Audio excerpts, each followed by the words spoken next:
We are live. Welcome, everyone. Martinis with Scott.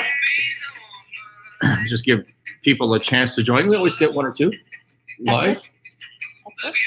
We have actually great viewership, but the live is a bit of a unique They thing. have to work it into their workday. Yeah. Cheers. Cheers. Vodka martinis today. And I want to welcome Lucie Quigley to the show. We're here in Ottawa. Let me get this music down a little bit. And where are we exactly? We are at Amberwood Golf Course in their members lounge called Ale in a part of Stittsville. Stittsville, Ontario, Canada, part of Ottawa. And we have a company here. I have a company here by the name of Red Box Hardware, which has the brand Roofers World. And Lucie runs Roofers World from the Ottawa office here. And we were up just having some pizza with the team and meeting a mold manufacturer to maybe onshore some of our manufacturing. And thought we'd take the opportunity to do a Martinis with Scott and talk about turnarounds and marketing and sales and all that sort of stuff. My first martini in 25 years. So Well, cheers to that. Hey, Olga, how's the volume? Are we good? Olga's giving us a cheers there. I like this there feature. we go. Yeah, the live chat. The live chat. So we did lower on the camera like There we that. go. I think Oh, that's a she bit better. means. Yeah. Martinis with Scott, we did episode 11 maybe a few weeks ago, which was a celebration of making it to 10 episodes. We were just seeing how this would work, whether people would like it, whether it was useful for the audience. It's been great. Like, it's really been I've enjoyed listening to a them. terrific experience. The feedback's been good. The viewership's been good. We've been playing with technology and platforms, and it's been difficult to get it right. We switched from Periscope to YouTube Live. And so now, if you want to subscribe, we're on YouTube, and you can subscribe by searching on YouTube, Martinis with Scott, equally on Apple Podcasts.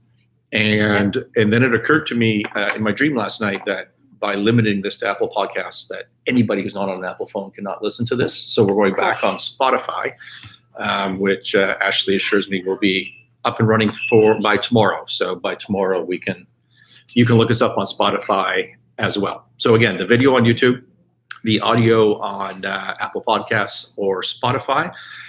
And the reason I took a couple of weeks off, well, 1 week I was sick, so that didn't work out very well. But the other week is we wanted to, now that I think the concept has been proven, I want to take a visit and go back to the purpose of this and how we add value. And this is what I've come up with. If you're a business owner, if you're responsible for a business, if you need to move and transition to the next level, this show is about winning at business. And it has two parts to it. One is Martinis with Scott, which is usually with a guest, but not always. It's conversational, yet in-depth and informative. And then we've started what we call quick shots, which is just a issue. I don't know, but for example, like evaluation methodology when you're valuing a business. Okay, just something technical. It's just me. It's just 4 or 5 minutes. It doesn't have the conversation, rambling, in-depth piece, the long form that people seem to like. Just a quick education. So those are your two forms, and they're both available, as I said. And so that's the explanation for being off a couple of weeks, and now we're back, moving to phase 2 of Martinis with Scott. So, Lucie. Yes. Tell us about your career. My main focus in my career has always seemed to gravitate back towards marketing. I've done marketing with Subway restaurants. I managed a lot of their marketing out on the East Coast. I also have experience in marketing with quite a large independent hardware DIY store when I lived in Nova Scotia. I had that upfront knowledge of what it was like to experience our products on the retail floor and how people receive new products. So that was very important. DIY in the hardware business is to do it yourself. Do it yourself, yeah. which would be as opposed to pro Yeah, contracting. homeowner. Yeah, exactly. And roofer, this might be a good time to talk about Roofers World and exactly what we do there.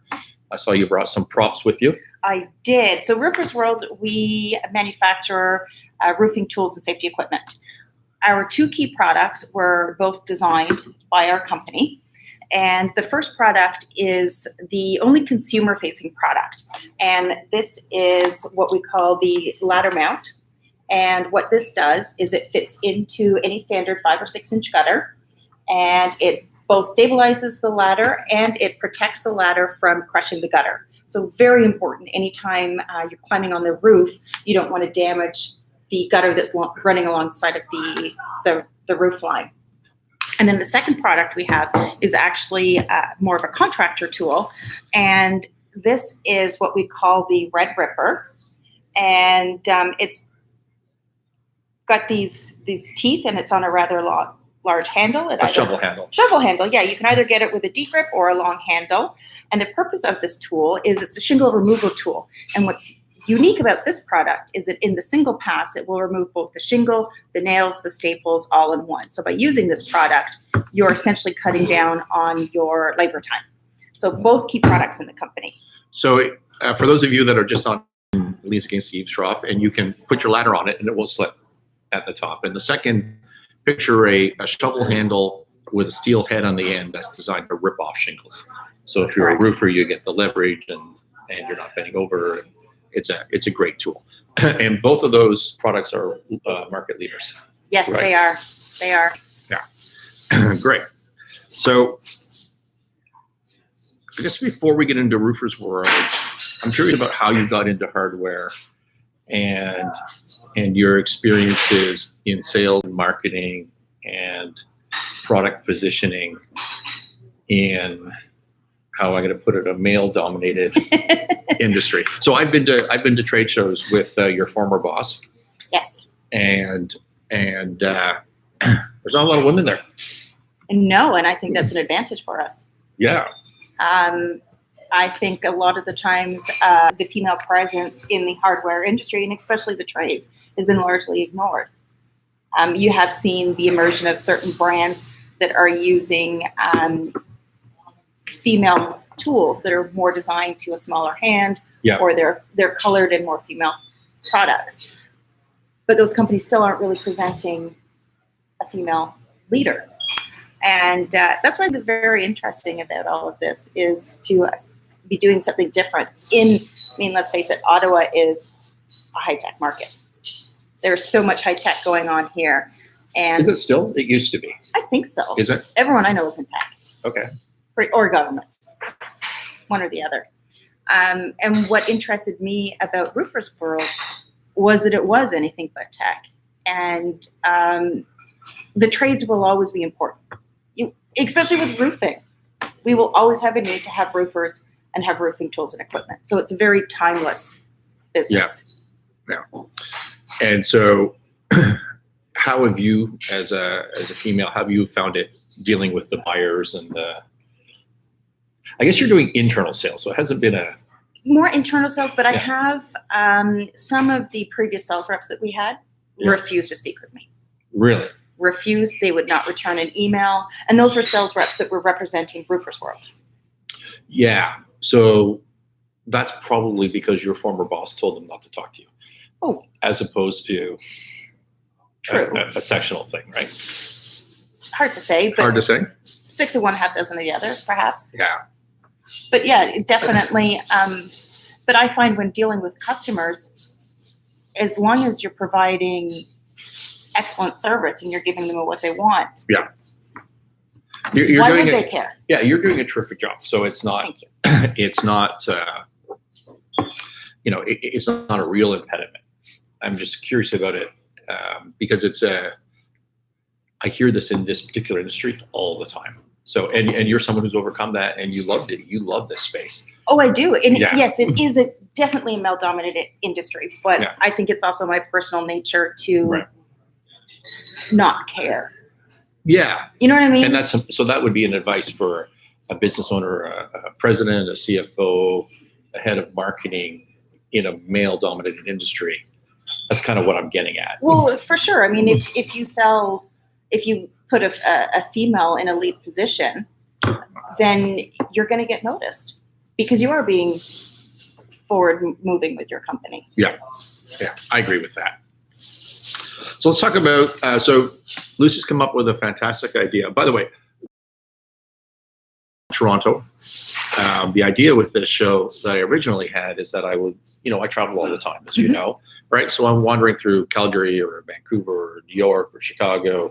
We can set up this mobile apparatus and get this done. And so I've seen some comments that the volume's great and the camera's working, and so that's good. And so Lucie has had, I think, a terrific idea because we're talking about winning at business and how to transition. And Roofers World is in a transition. Yes. A relatively new one. Yes. And your idea was to talk about some of the problems that we've had 4 or 5 months ago and before that, and what we've done about it. And then maybe touch base quarterly and sort of walk everybody through a turnaround and what we've learned as we go. That was your general idea. Yeah, right? basically share our journey. Yeah. So that people have a real life example that speaks to all the lessons that you're teaching. Right. So we talked about some of the products of Roofers World. Do you want to give a little history and the troubles that we were running into? Well, I've been with the company since January of 27. And originally I came on as strictly a marketing role. And since I joined, there was a continuous problem with our supply chain. Yep. And it was very easy to see that the reasons why we had a supply chain, one was because of how our vendors were being treated. And two, there was a complete lack of planning. Something as simple as, forecasting your inventory needs. The management at the time just simply wasn't doing that. Right. And it seems like common sense to be doing, but obviously that wasn't happening. So we were, as every time we got a shipment in, it was already sold. So we were constantly behind the 8 ball. Yeah. And when you say how the vendors are being treated, I think what you're meaning there is that they probably weren't paid on time. And there was a backlog of payables. And so there was, supplier negotiations. Is that all fair to say? Yes. And, and again, we've talked before about integrity, and it comes, integrity with your customers, but also with your vendors. Right. So what happens when the payment issue, the cash flow issue is a symptom of the bad planning, because what happens is you don't have yourself set up to get a bunch of inventory, finished goods inventory in, and then you order a bunch because you got some orders, right? And then you send them out the door, but then you collect it 45 days later or 30 days later, and then you have a bunch of more orders and you're in a panic.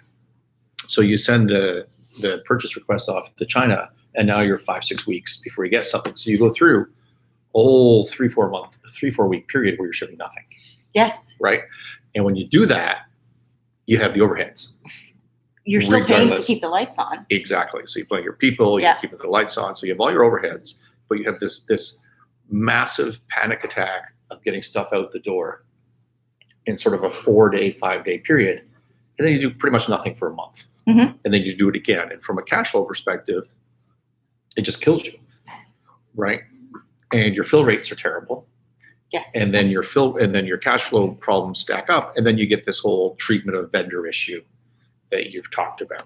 And so that has certainly been the history of Roofers World. And I can tell you that that's been the history of Roofers World for, I can't remember how long I've been involved in this company. I think I bought the debt of this company out of from Royal Bank, it feels like 7-8 years ago. And I was not an owner, was not management. I was the bank. We were just, I was just lending them money.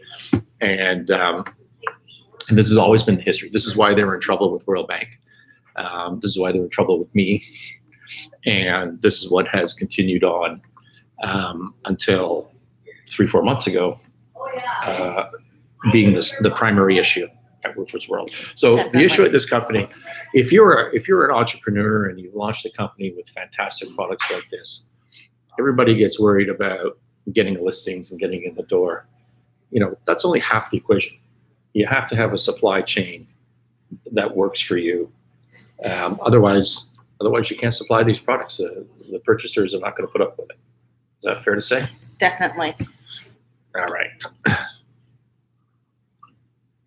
So what have we done in the last 3-4 months to make changes?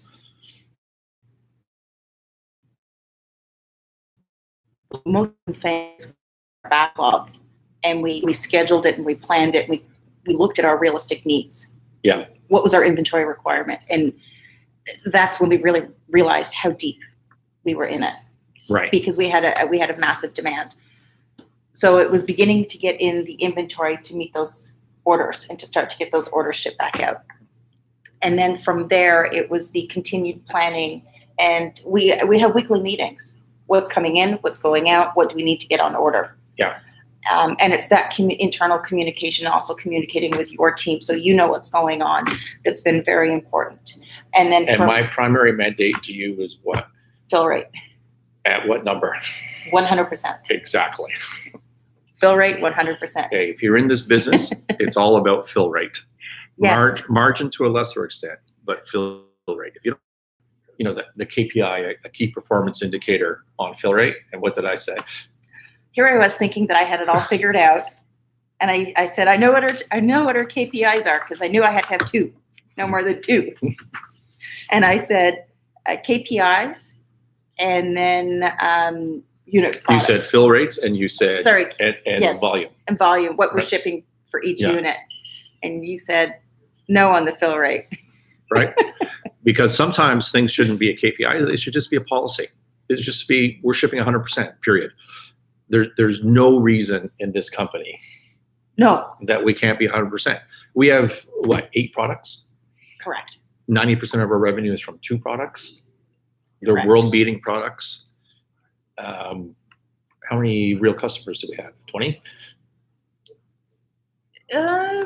Yeah, 30-ish, maybe. Right? Yep, solid. In North America, Canada, US. Canada, US. There's no reason not to be 100%. Like, this is not a complicated business. So this is not a KPI. This is just a fact. We will be 100%. Yes. Right? And so for our management team, it needs to be a big deal if we're not shipping somebody on time. Right? And the other part of being a fill rate, which I think everybody misses, that's not true. A lot of companies miss, particularly the ones that are in trouble and are focusing on fill rates, is they don't put a defined timeline on it. So I'm working with another company right now in a turnaround, and we have, say, a 7-day shipping policy. You order your widgets today, you get them 7 days later. And so the fill rate report was on day 1, it was 0%. Day 2, it was 0%. Day 6, it was 0%. If they didn't ship on day 7, and 8, it was still 0%. And then if they shipped it in September, it was 100%. Notwithstanding it was 4 months late or whatever. Right. Right? Which is not the way this needs to work. You need to think about it from the customer's perspective. I put in an order, I spec my stuff in 7 days. That's pretty binary. Yeah. It's just yes or no. Right? Yeah. Did I ship or did I not? Exactly. Yeah. All right. And you really need to focus on that. So, but we did some other things when we made these changes, and we're focused on this turnaround, which in very short order has gone very, very, very well. Right? It has. It has. We've been working on it for just about 3 months now. Yeah. So here's something that I think in every turnaround you need to think about.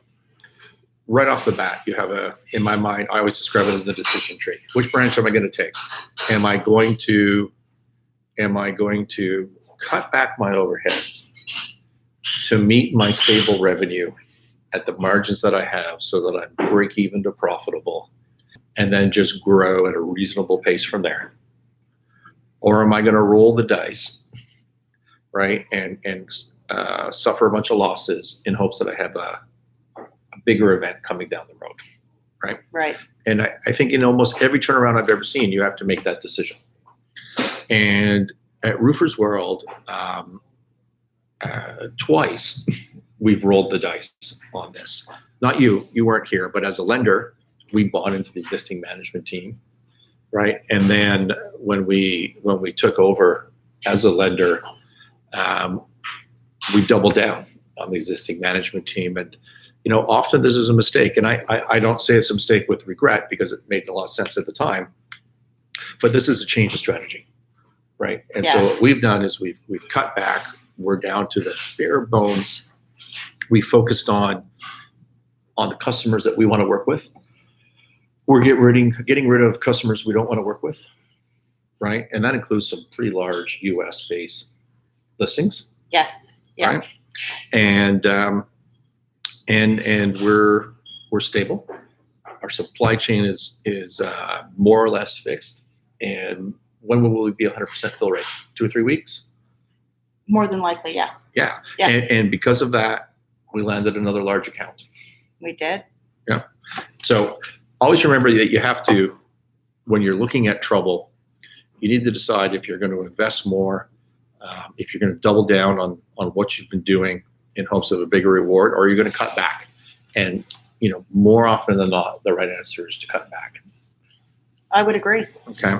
And this was, I raised this question to you 4 months ago, but you'd already had the plan in place because you were thinking about it, right? Yes. And I mean, I had the, I had common sense to see what was going on. And, I tried to broach some of these topics with the management in-house at the time, and it pretty much fell on deaf ears. It was, I always like the saying, it was the motto of Roofers World at the time. It was the same mistake after the same mistake. And when you would question it, the response back was always, that's perfect. We've got refills coming. More martinis. Thank you, sir. Ben is the bartender Thank you, Ben. that you want. Is it rude to eat the olives? It's not rude. Go for it.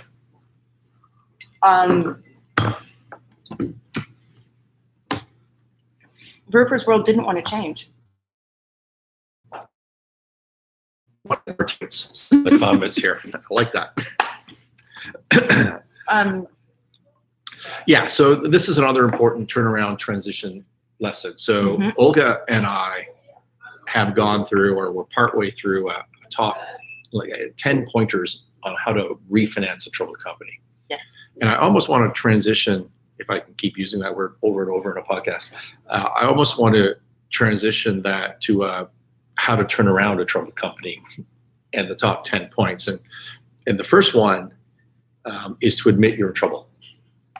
And most troubled companies, a lot of troubled companies struggle with that, right? Salvation is around the corner, and we're not really in trouble. Yeah, we have a struggle right now, but we're not truly in trouble. But the environment that we were in was constantly, when we get this next order, when we get this next order. Exactly my point. And the point that I kept making back to management at the time was, you can't expand if what you're doing is faulty. Because all you're doing is adding a bigger problem to your pile. Yes. You have to fix your fundamental problems. And yes, scale back. And whether that means reducing your overhead, firing customers, whatever it is that you need to do, scale back, get excellent at what you do, and then grow from there. Right. And then I think points 2 and 3 off the top of my head are to identify the cause of the trouble, specifically who in management, and then to make that change. Whether that be get rid of that person or people, or to augment those positions, one or the other. And that's something to always remember. You're not gonna change the result by doing the same thing over and over again. Hit me again. It feels so good when you stop. All right. Another important point on turnarounds. We talked about are we going to cut back, or are we going to double down, or in our case, triple down? Then the one is, are you going to restructure or not restructure? And we'll save this for another day and another podcast. But you often have to make the choice. Okay, we're in trouble today. The value of this company is very little. In a year from now, it could be a ton, right? So here's the stakeholders. You've got your bank, you've got your employee share ownership, you've got your debenture holders, you've got your equity people in various classes, right?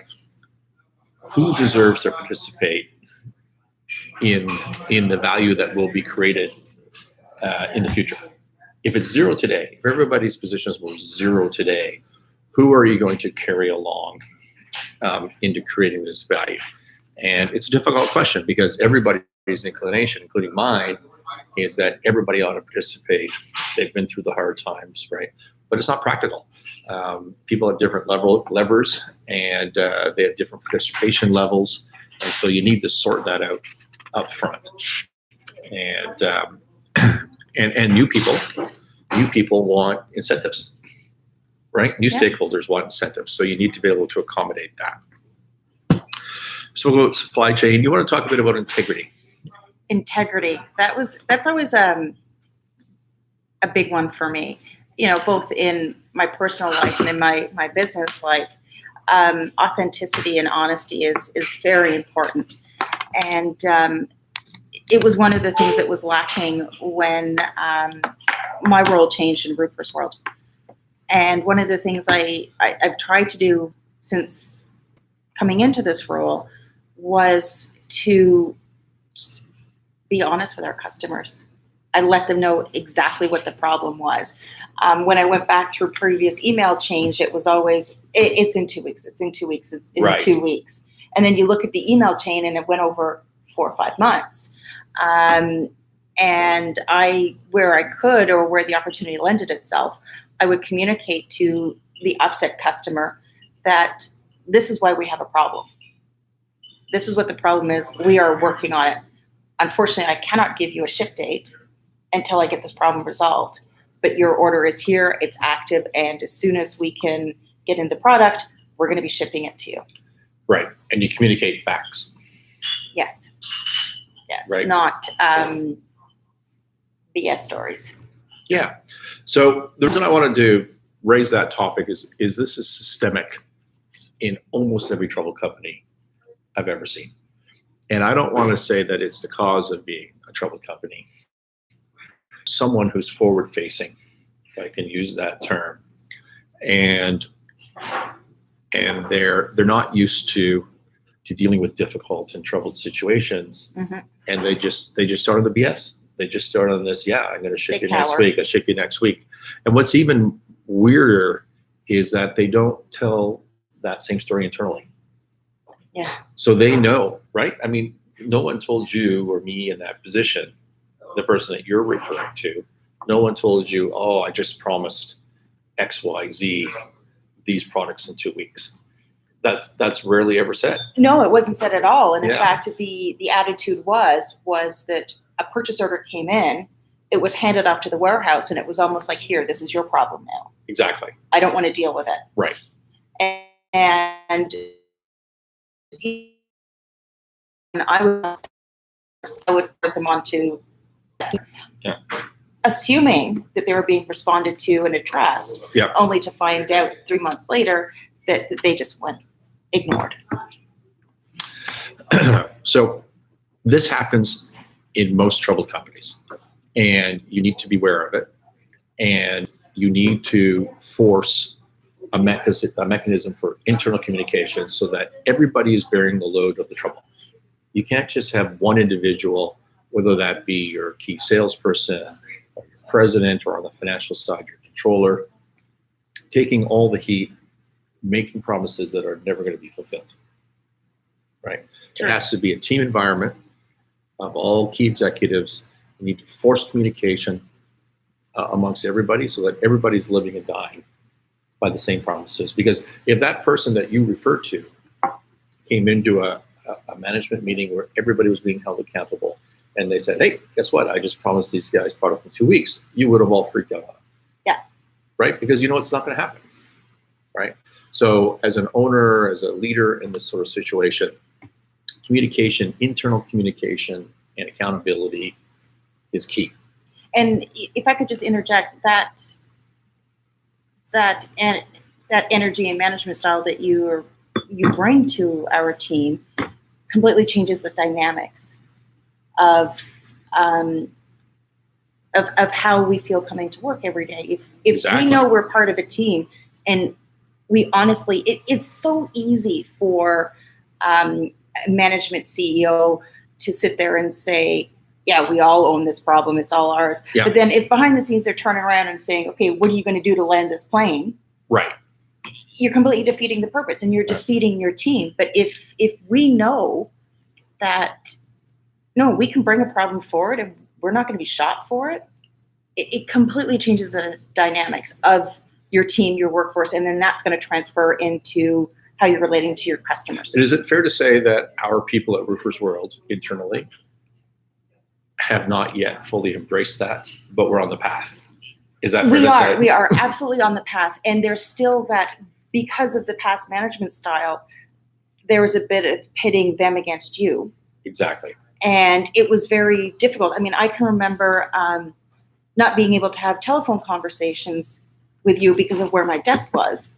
Because if this particular manager overheard them, then there'd be a screaming match over why you were asking those questions and why you were having a conversation with me. So it was an incredibly stressful situation. He used to go out to his car to phone me.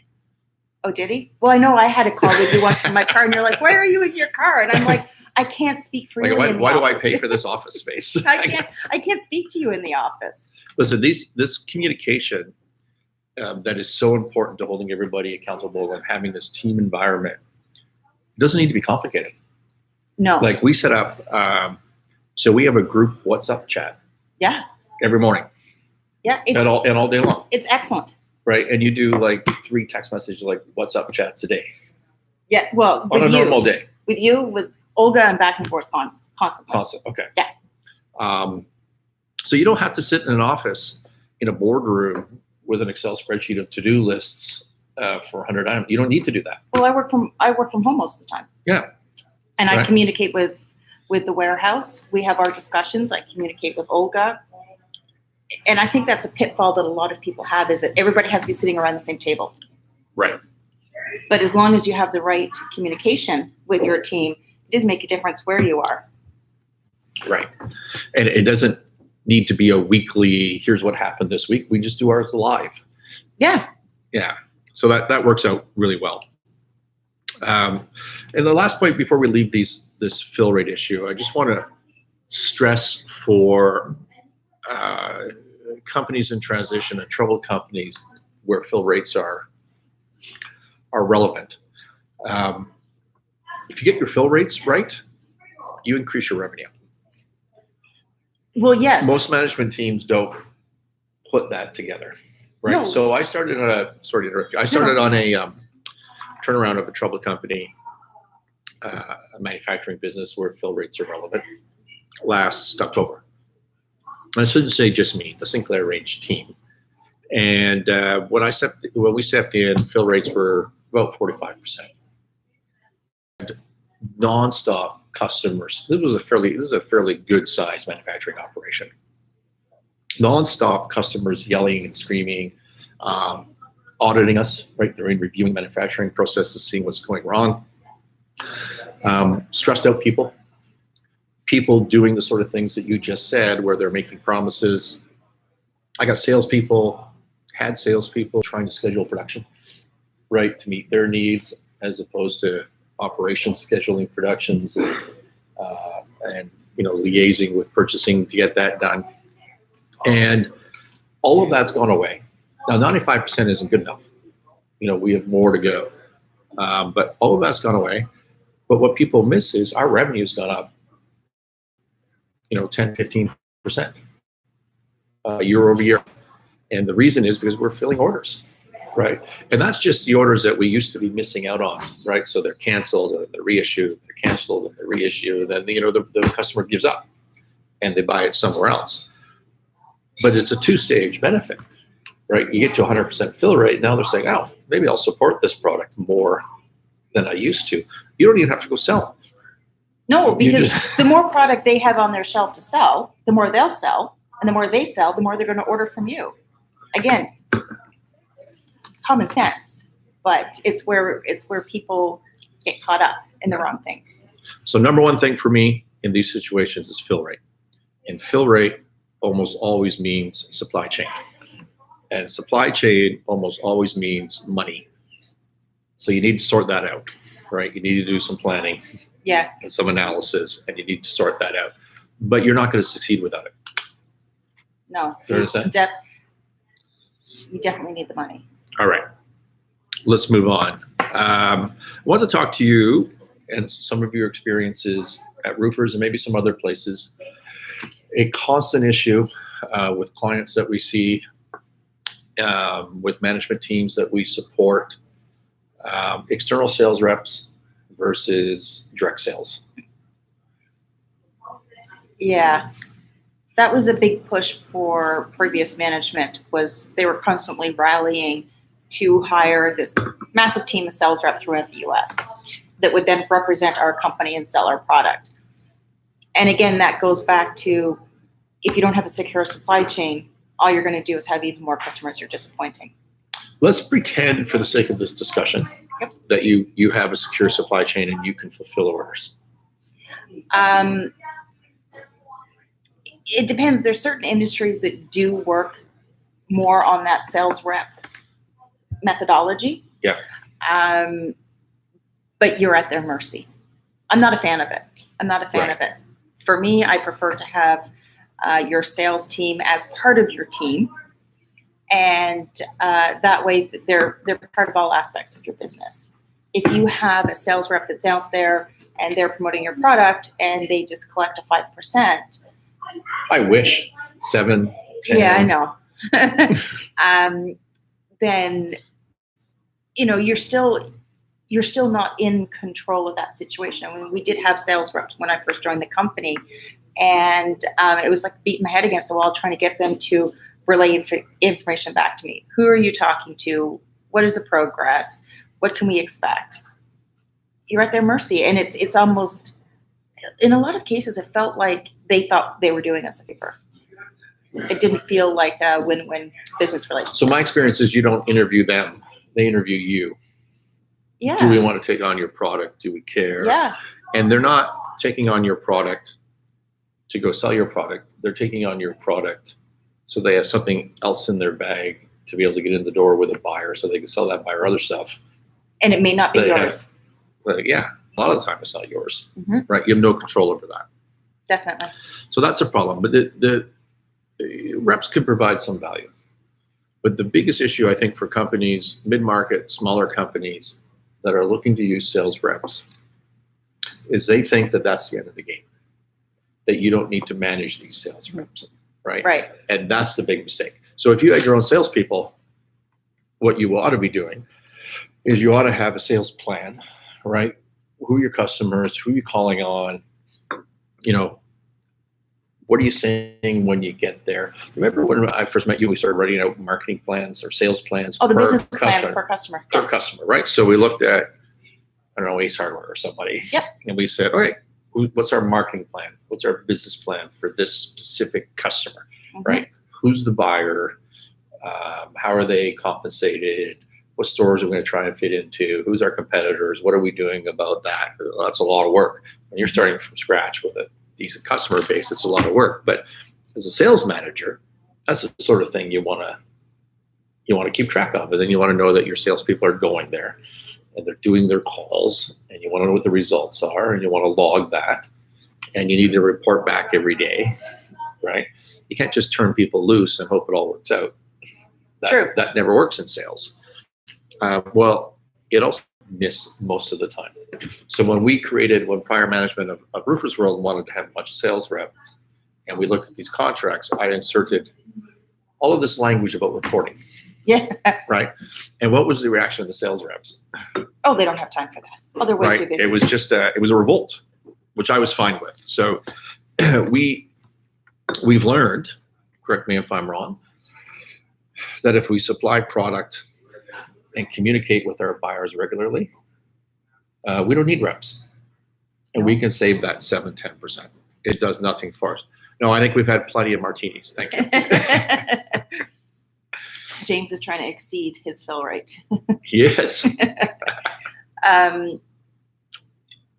Yeah, as long as we're getting our product, because again, if we get our product, then they have to sell through to their customers. Right. And it's been my experience over the last 3 months looking at those relationships and now having the opportunity to stand with what we can develop with these customers, because they then have their own networks. You just need to have those conversations. Right. And they're not lengthy or massive conversations. It doesn't take months of planning. It's just extending the courtesy of saying, this is a good relationship. What do we need to do to expand on it? And so related to this topic is the concept of sell-in versus sell-through. Yes. Okay. So I think that a lot of entrepreneurs and people that run businesses are that are in this space, they don't understand the concept between the two of them. And Roofers World specifically had no idea. No, and maybe you just want to clarify the difference between right. So I can do two. that. So if you're Roofers World and you have a red ripper or a ladder mount or a bracket or whatever, the goal of Roofers World for the many years that I've known it was to get a listing. Right. So if we focus in the US, was to get I've been picking on Ace Hardware today, but was to get a listing with Ace or to get a listing with, Home Depot True US Value or True Value or whoever. Yeah. And with years of hard work and reps, they actually were very successful. We were successful at getting those listings to a largest extent, right? And then what happened? Well, nothing, right? Because you get the listing and everybody on our side thought the job was done, right? When in fact the job just started. So you get a listing. Now you need to, depending on their buying program, you need to convince the distribution center or the specific stores that they need to stock your product. And then you need to convince customers to buy the product from the store. So sell in is when you sell your stuff to an Ace Hardware, for example, and sell through is when a homeowner goes to buy a ladder mount from Ace Hardware, creating the turnover. Correct? You agree with those definitions? Here's what I think the important part is that it is our responsibility as a company to sell our ladder mounts. It is not Ace Hardware's responsibility to sell our ladder mounts for us. Correct. Okay. They have a vehicle to do that. They have marketing collateral and other programs that we can share in and spread that cost. But at the end of the day, it's our job to generate demand. Yes, we need customers to walk into their store and say, where are the ladder mounts? And that's what I find most companies in our space, not just hardware, but they're manufacturing, selling, retailers, they don't focus on that. Okay, mid-market, smaller companies, they just miss the entire concept of sell-through. Right? It is your job to sell your product. It is not your retailer's job to sell your product. And if your product isn't turning, it's not going to be listed.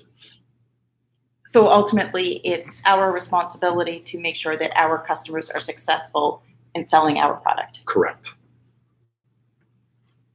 And I think, as a business owner, as a management, you need to take the attitude that it's entirely your job.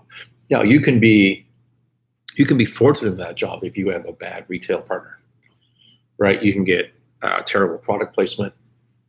You could not be promoted. They could not be stocking it. What else could go wrong?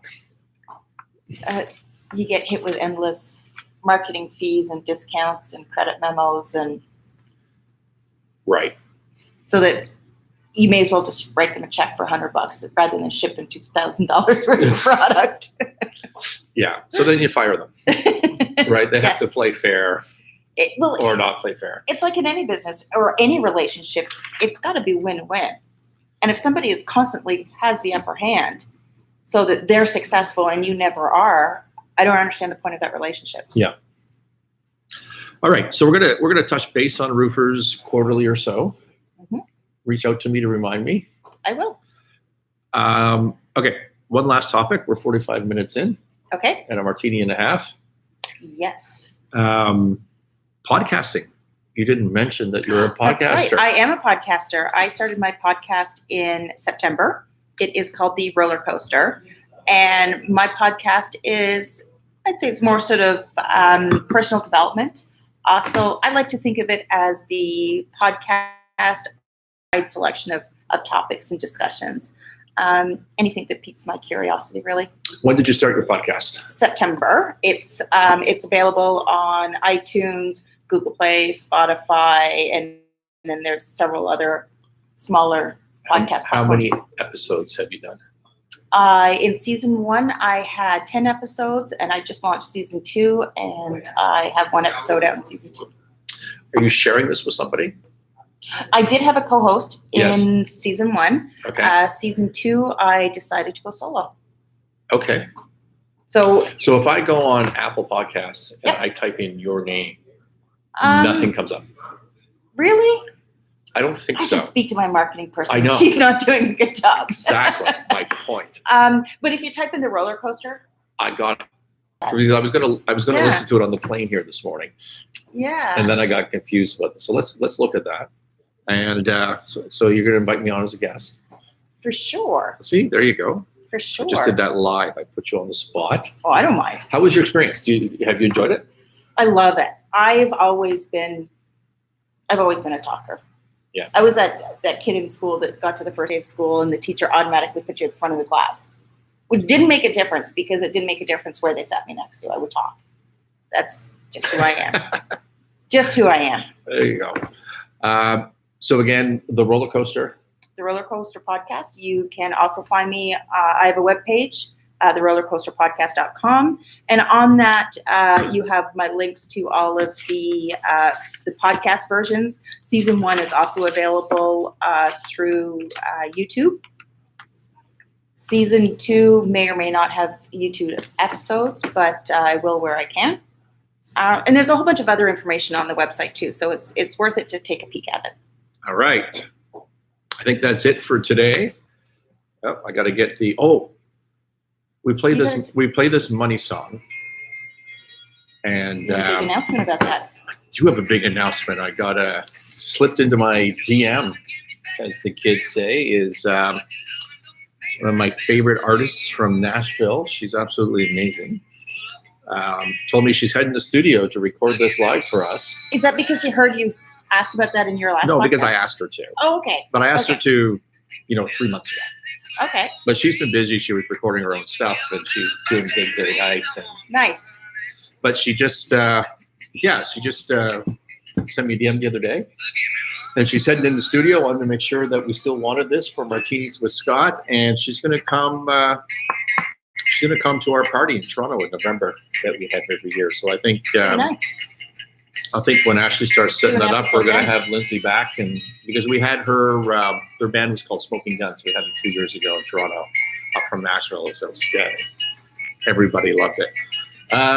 You can reach me.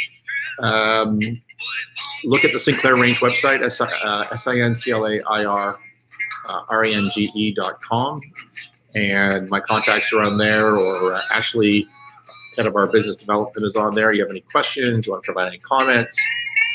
Have at it. Happy to answer. You can subscribe to Martinis with Scott on YouTube. Just search it on YouTube. Apple Podcasts, Spotify. Thank you so much. Thank you, Lucy. My pleasure. Great to see you. That's it for us.